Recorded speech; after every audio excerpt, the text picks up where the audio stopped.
raises. When men are in sports cars, when men are in sports cars with women with them, it goes up. When men play poker with beautiful women around, their testosterone serum goes up, and they are more likely to take higher risks when attractive women are around. And the casinos know this, which is why you'll notice that women, like prostitution is illegal in the United States, but really attractive women are somehow allowed to go into the high limit poker room. You don't believe me? Go to any high limit poker room in the middle of the night and just wait a second. Who is this woman? How come she wasn't carded? I was, no, because they know these guys are going to bet more money because there's attractive women around. Yeah, it's not my opinion. It's absolutely a fact. When men see women around, testosterone serum increases. It should go down. Yeah. That's what we should see. So we'd run the experiment, and of course, what do we find? It does go down. So what should happen when men get divorced? Should it go up or down? Okay. It should go back up. Yeah. And when we run the experiment, of course, we see that testosterone goes back up once men get out of a relationship. We can make an easy evolutionary hypothesis, and when we test the hypothesis, of course, it's right. It's like men that want to stay in the old school traditional type of way and don't want to follow and like get with the program, which is evolution. Like, will they ever succeed, or will they just fall on that 40% that just never make?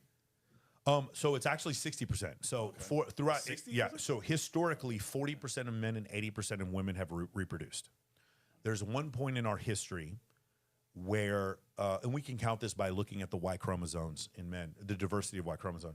There's a point in our history, I want to say 17,000 years ago, I could be wrong, where there was 17 women for every one man that reproduced.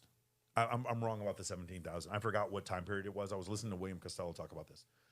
There's another point in our history, a few 100,000 years ago, where there were 16,000 humans left on the planet. This is before Homo sapiens existed. This is like Homo habilis, somewhere around that point.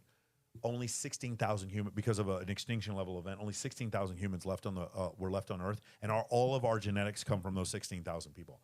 So what does that mean? That means every single thing that they did had to aid in survival. So me as a man, I compete with other men for access to women, and I'm attracted to women who have a certain hip to waist ratio, signs of youth, and facial symmetry, because those things aided in the likelihood of my reproduction. That's why. And so now you start coming to the realization that every single one of our proclivities, males' desire for sexual selection and higher status, all comes from those 16,000 people and their necessity to survive. Huge realizations come when you just give in to this understanding. Why are we always right?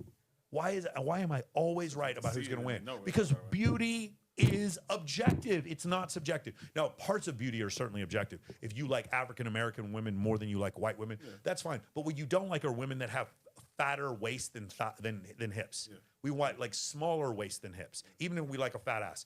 Maybe some guys like fake boobs, some guys like real boobs. What we don't like are disfigured boobs. We don't like boobs that are asymmetrical. We like, there's signs of youth and facial symmetry, signs of a certain hip to waist ratio is what we look for. Female youth and beauty, those are the things that all men look for in every society.